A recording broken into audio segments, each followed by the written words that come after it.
I would say, was it a diversionary thing? It could be that, after all, if there is hyper emotionalism in the country, then that's that much pressure on the government to take immediate decisions. Whereas this is an occasion where the government needs to think very carefully, do deliberation, enough planning needs to go into whatever be the response of the government of India to what had happened on April 22.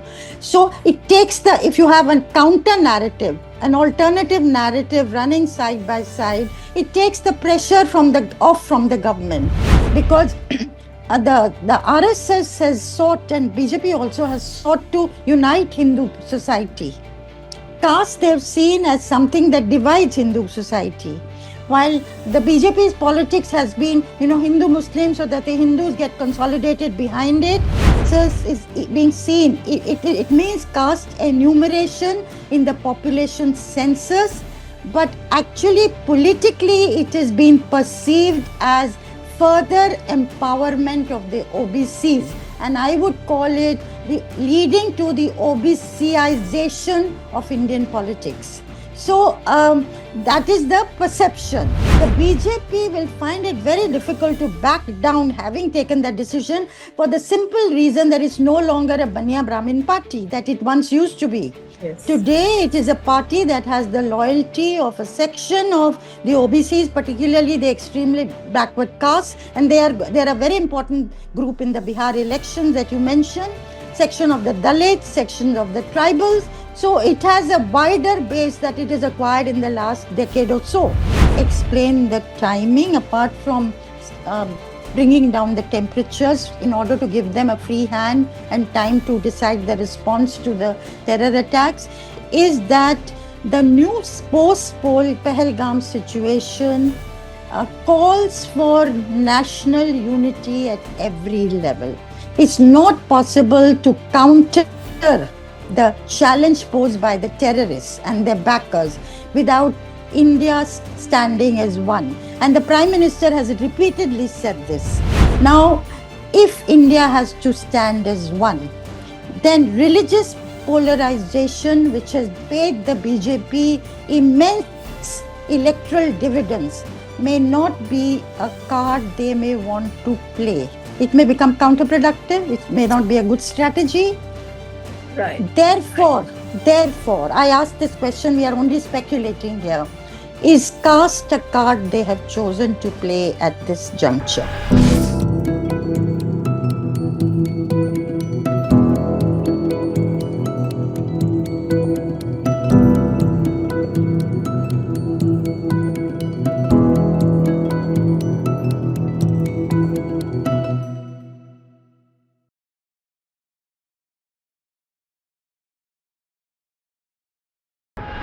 Hello and a warm welcome to HW News Network, your one-stop show, truth be told, for some engaging and thought-provoking conversations. BJP has announced that it will conduct the caste census along with the population census. And this announcement came in the middle of a situation where the entire nation was looking for answers on the horrific Pahalgam attack. Now, what is BJP's intention behind this announcement? Because the timeline has not been spelled out. Is it from the point of view of the Bihar elections? Does it look like an ideological shift? Will this announcement really benefit BJP? All these are questions which afflict everyone's mind at this point of time. So we'll try and understand the political and the social perspective to this announcement. Joining me now is author and veteran journalist Neerja Chaudhary. Thank you so much, Neerja, for joining. And my first question to you is, did it also surprise you when in the middle of this, when the entire nation was looking for answers on the Pahalgam attack as to when there will be a retaliatory strike or how India will respond to Pakistan? Suddenly, after the Cabinet Committee on Political Affairs came this announcement, did it surprise you or is it not surprising? Well, it surprised a large number of people. And it is, of course, the decision is intriguing because the BJP had not taken a decision. They were ambivalent on the whole subject. But the timing is even more interesting. as you say, right in the middle of the anger, growing anger in the country, growing grief in the country about the 26 people killed, innocent people killed in cold blood in Pahalgam by terrorists. So, as the country waited with bated breath, on an hourly basis, there was questioning how is the government of India going to respond to this terror attack.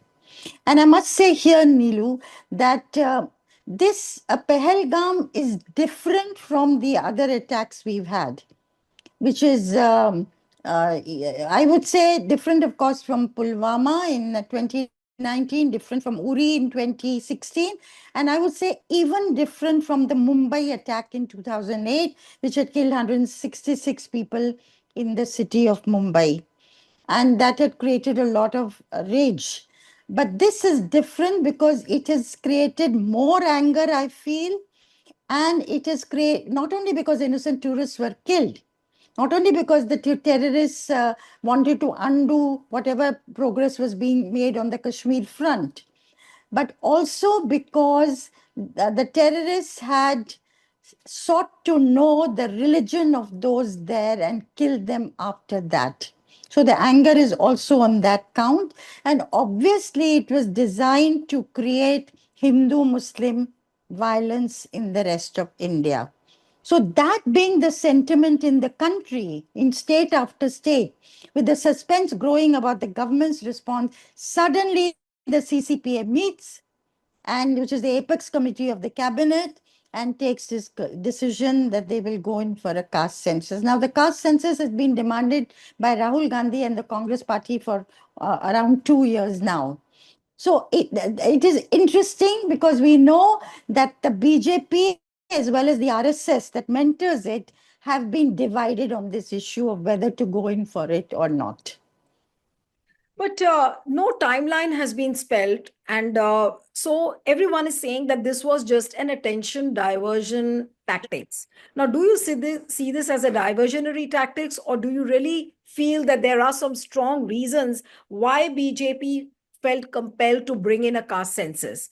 Because it looks like an ideological shift as well, as far as RSS and BJP are concerned. I would say, was it a diversionary thing? It could be that, after all, if there is hyper emotionalism in the country, then that's that much pressure on the government to take immediate decisions. Whereas this is an occasion where the government needs to think very carefully, do deliberation, enough planning needs to go into whatever be the response of the government of India to what had happened on April 22. So it takes if you have a counter narrative, an alternative narrative running side by side, it takes the pressure off from the government. What are you doing? Why are you not doing it? And so on. Because obviously the Prime Minister has taken a political decision, whatever be the nature of the decision, because he gave operational freedom to the chiefs of the different services to decide the modalities, to decide the target, and to decide the timing of the response. Now, the armed forces cannot take a political decision. That decision has to, the modalities will follow a political decision. So clearly, that political decision was taken by the Prime Minister, but they are obviously thinking very deeply about it, what will work. And it's not an easy call to make at all, because you have the global factors. You don't know what China is going to do. Increasingly, it stands with Pakistan. You don't know what Bangladesh on this side is going to do. You don't know how much support the United States of America is going to give you. If there is a war, if you do something that leads to whatever be your response, and it triggers of a war, so that, and then you have to satisfy public opinion at home. It's not an easy call to make. And then you don't you want to inflict damage on the terrorists and their sponsors. You want the minimum damage to your India story. So all these are very complex things that the government of India has to Right, take on board before deciding. So even right. if it was diversionary to calm down the rhetoric, and I think it managed to calm down the rhetoric. So all right, that was one part of the story. The other part of the story, as you say, ideologically, yes, it's a big step because the RSS has sought, and BJP also has sought to unite Hindu society. Caste they've seen as something that divides Hindu society, while the BJP's politics has been, Hindu Muslim, so that the Hindus get consolidated behind it, whereas it's the opposition that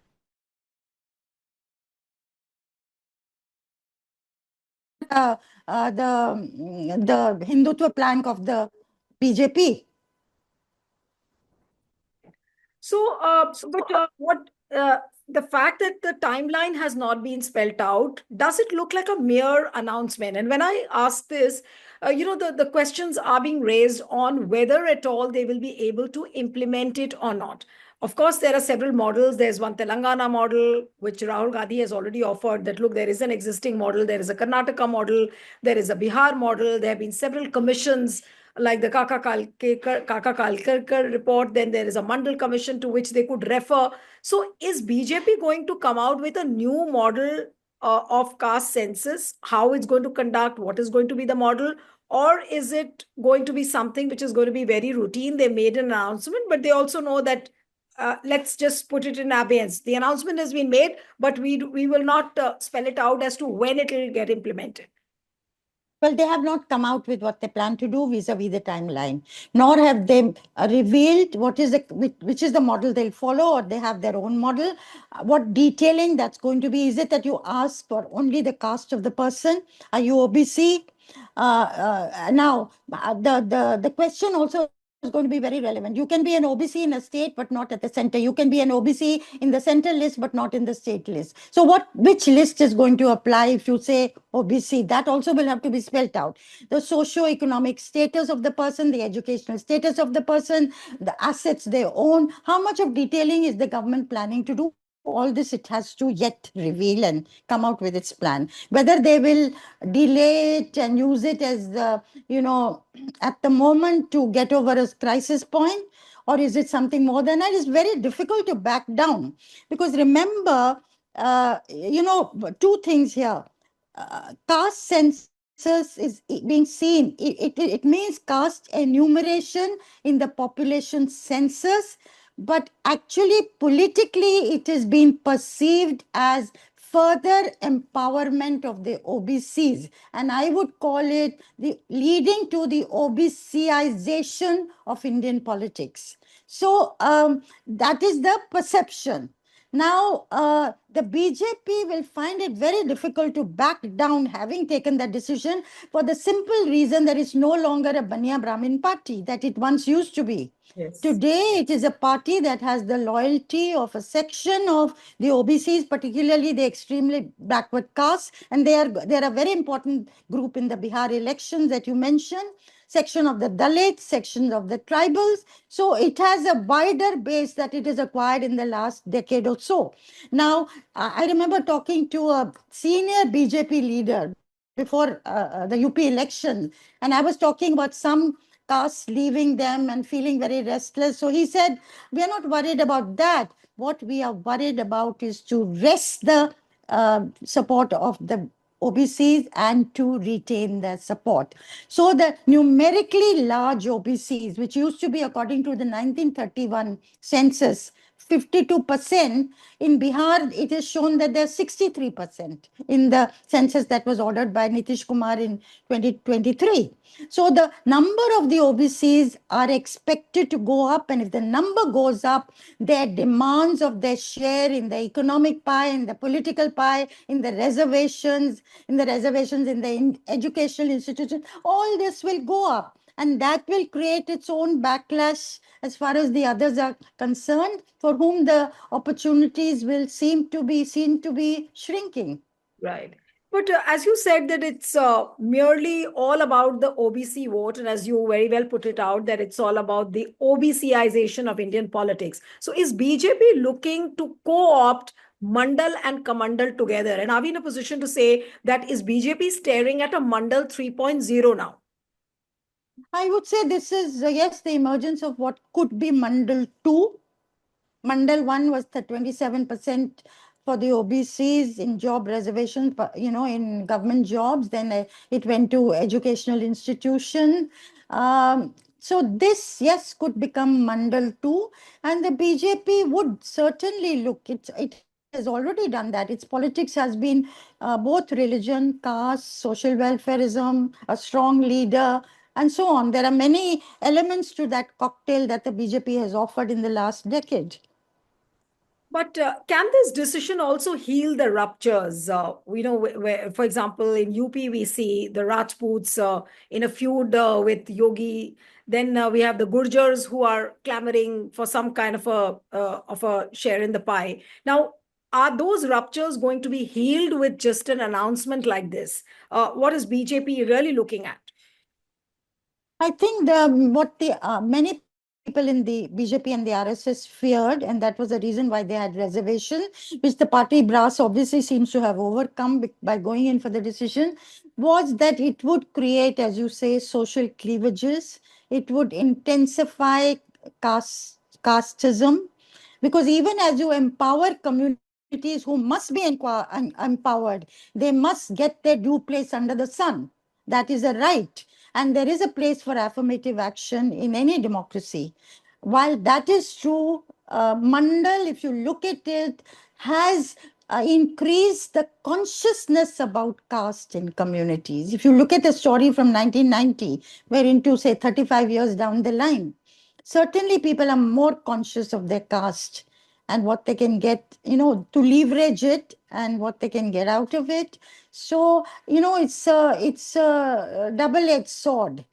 And some people are worried about that. That could create social ruptures.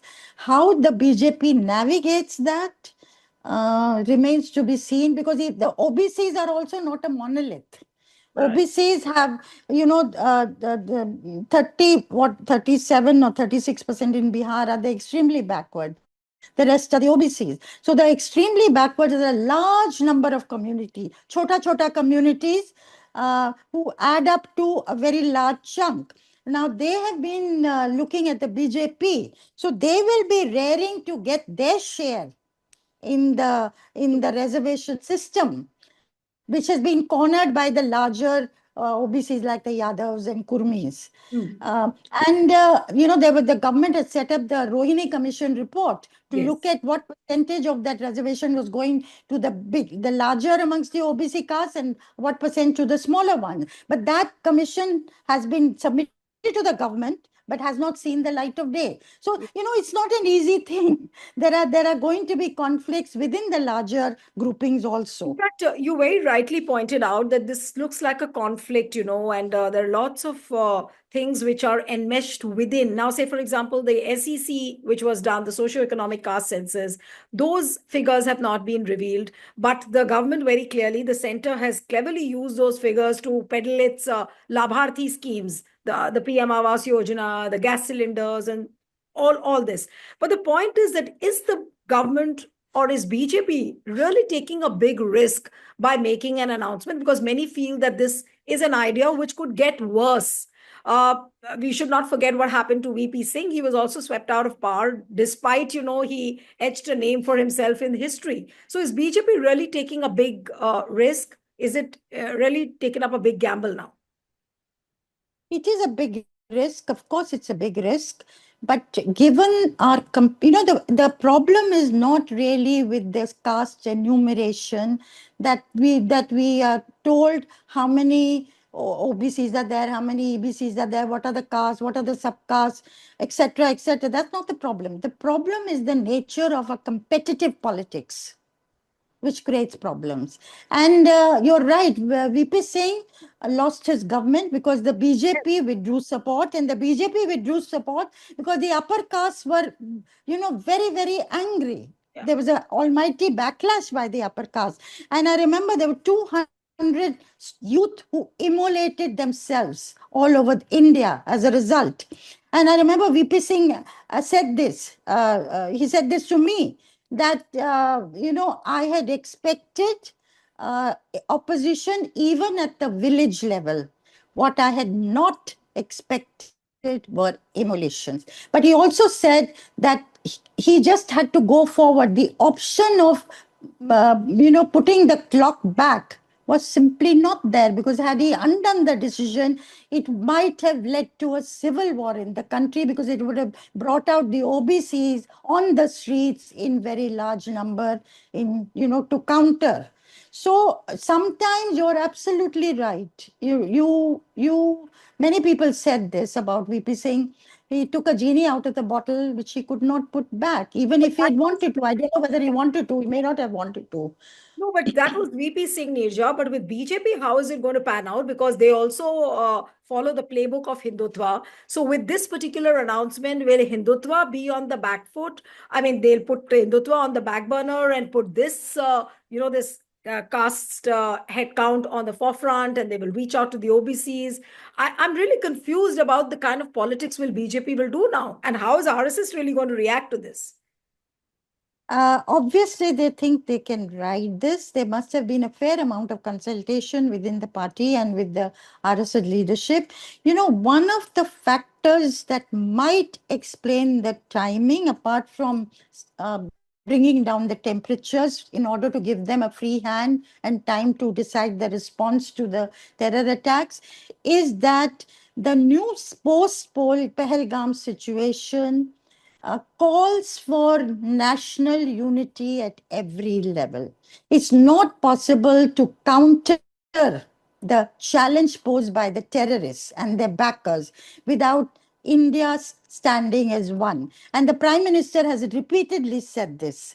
Now, if India has to stand as one, then religious polarization, which has paid the BJP immense electoral dividends, may not be a card they may want to play. It may become counterproductive. It may not be a good strategy.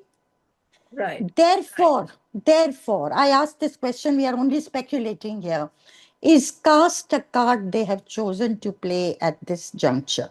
Absolutely. And in fact, it comes across as a very insensitive idea also. But talking politically, from the political prism, Rija, everyone is saying that, BJP is hoping to beat the Congress and the India bloc, at their own game and blunt the campaign. Do you think that, this entire thunder will be stolen away from the opposition because they were the ones, Rahul Gandhi was the one to champion this idea and then come across with his Nyaya Sammelans and the caste rhetoric which he was trying to peddle with. So do you think that the opposition's campaign will in any way get blunted with this? I don't know how much of a campaign the opposition had, apart from Rahul Gandhi repeatedly saying, go for caste census. You tell me But also Samajwadi how Party many talking. OBC, No, no, but how many also, OBCs would have sorry, would yeah. have voted for the Congress party in the last 2 years in successive elections because the party flagged the idea of a caste census? You tell me that honestly. Yeah. That's the Congress have, the BJP still has mudde ko bhunana na. They know how to cash it. Yeah. Congress के पास वो wherewithal ही नहीं रहा है. They don't have it. True. Now, and remember this also, the OBCs, for instance, OBC is equal to caste census today, Yes. boldly put. OBCs have not been a vote bank of the Congress party in the north of the country. You look at 67 elections, you look at 77 elections, you look at 89 elections. And in certain states in the past, the Congress managed to get the OBCs in a caste lineup. For instance, in Karnataka in the 70s, when Devraj Urs was the chief minister, there was a lineup with the OBCs, as a result of which Indira Gandhi won the by-election in Chikmagalur in 78, and that was the beginning of her comeback trail, having lost the election in 1977. But otherwise, you look at Gujarat, they lined up this KHAM, KHAM, Kshatriya Harijan Adivasi Muslim lineup, which paid the Congress also good dividends.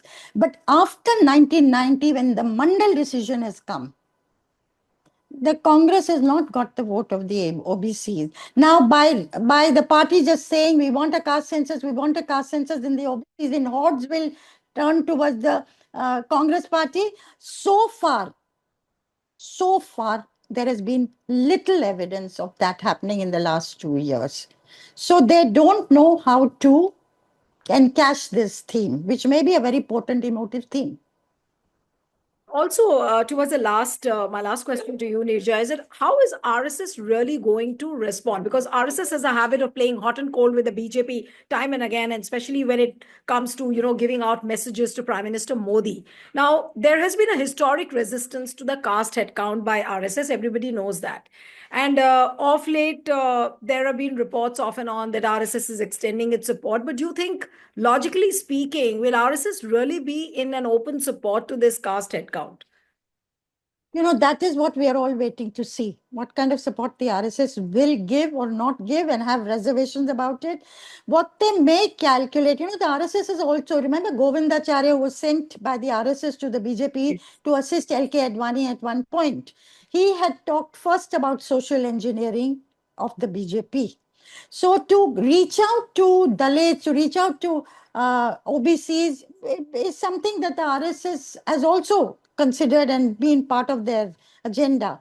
And remember, the Hinduization, the Hindu consciousness has deepened as a result of Pahalgam. That is anyway there. What they're doing is to add to that with this caste census. Now, we don't know. Let's see what the RSS brass has to say on this. People are waiting to see what their response is going to be. Right. So we'll wait and watch as to how BJP, first of all, implements the idea, when it does it. And also one last bit, which I forgot to ask you before I end up, that is this also a move to put the population census on the back burner? Because since 2019, they've been planning to conduct the national census. They've not been able to do it. Now they've added another subsidiary to it that we'll do also a caste census. Now that is maybe for the political mileage they've done it. But then again, this entire exercise, does it delay the population census further, Nirja, before I end up? Yes.